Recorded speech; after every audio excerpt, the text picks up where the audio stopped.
ईरानी राष्ट्रपति इब्राहिम रईसी की मौत हो गई है। मोहम्मद मुख्बर अब नई जिम्मेदारी निभा सकते हैं। कार्यवाहक राष्ट्रपति के तौर पर अपनी भूमिका निभाएंगे। ईरानी कानून के मुताबिक सर्वोच्च नेता की मंजूरी का इंतजार है। 50 दिनों के अंदर नया राष्ट्रपति बनाया जाना जरूरी है। ईरान के मौजूदा उपराष्ट्रपति हैं मोहम्मद मुख्बर। ईरान के राष्ट्रपति के निधन के बाद अब उन्हें इसकी जिम्मेदारी दी जा सकती है। उन्हें नई जिम्मेदारी दी जा सकती है और इस कार्यवाहक राष्ट्रपति के तौर पर अपनी भूमिका वो निभाएंगे। ईरानी कानून के अनुसार सर्वोच्च नेता की मंजूरी का इंतजार है। 50 दिनों के अंदर नया राष्ट्रपति बनाना जरूरी है।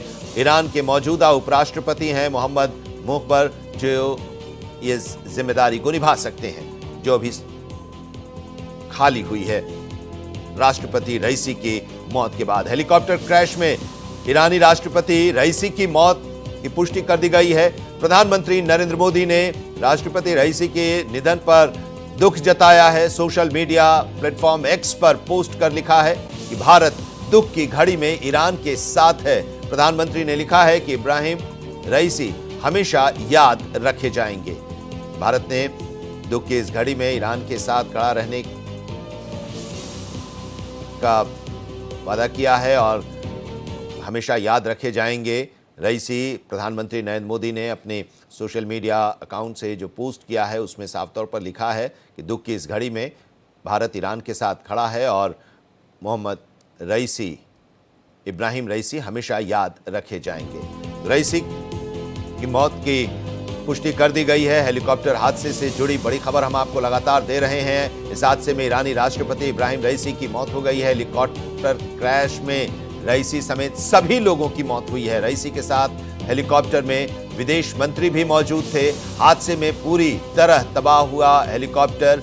खराब मौसम हादसे की वजह बताई जा रही है। करीब 17 घंटे के बाद मलबे तक रेस्क्यू टीम पहुंची। पहली तस्वीर सामने आई, ड्रोन से भी तस्वीर ली गई थी और जब टीम वहां पर पहुंची और मलबा जो देखा उस समय उस टीम ने पहले ही कह दिया था कि जो मलबा है उसे देखकर ऐसा लग रहा है कि कोई भी इसमें बचा नहीं होगा। हमारी सहयोगी याना मीर हमारे साथ जुड़ी हुई हैं। याना, अब तो ये पुष्टि कर दी गई है कि जो हादसा हुआ उस हादसे में राष्ट्रपति रईसी और उनके साथ उस हेलीकॉप्टर में जो लोग मौजूद थे उन सभी लोगों की मौत हो गई है। आप उस इलाके के ज्योग्राफी को बहुत बेहतर ढंग से समझती हैं और उसके बारे में आपने बताया भी है।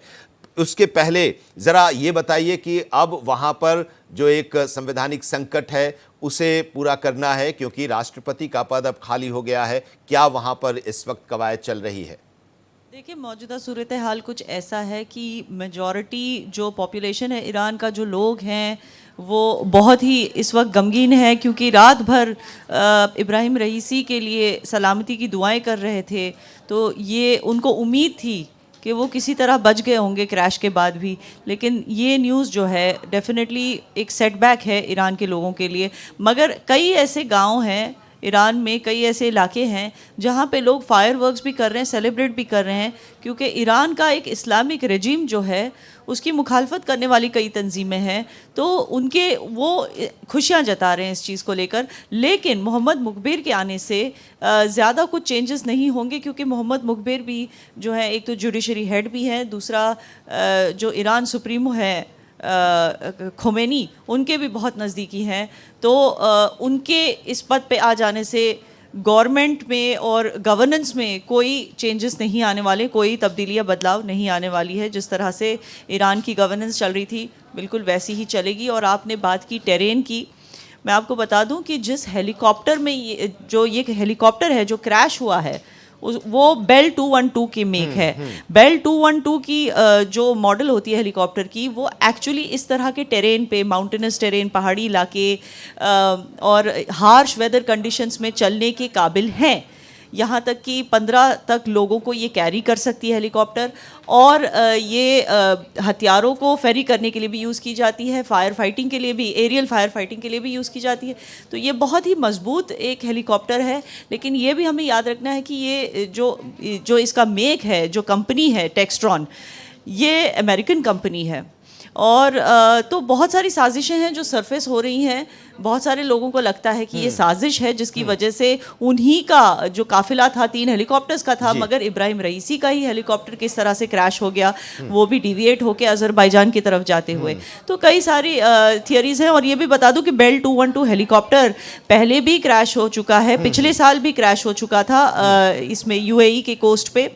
और इससे पहले 2018 में भी ईरान में इसी तरह का एक हेलीकॉप्टर क्रैश हुआ था। ये भी कहा जा रहा है कि ईरान में जो ये हेलीकॉप्टर्स और एरोप्लेन्स हैं ईरान के, वो बहुत ही पुराने हैं, इनमें अपग्रेडेशन नहीं की गई है। तो कई सारी चीज़ें हैं जिनको मुद्दा मतलब जिनको कॉन्स्पिरेसी बताई जा रही है। जी शुक्रिया इस बारे में विस्तार से बताने के लिए। एक सवाल है और इस सवाल का जवाब भी आना है। और बेल 212 जिस हेलीकॉप्टर की बात कर रही हैं याना, 1960 के दशक में अस्तित्व में आया था और पहले की तुलना में बेल 212 हेलीकॉप्टर शक्तिशाली और विश्वसनीय माना जाता है। और इस हादसे के जो हुआ हेलीकॉप्टर का, उसी हेलीकॉप्टर में राष्ट्रपति सवार थे और उनकी पूरी टीम जो थी सबकी मौत हो गई है इस हादसे में।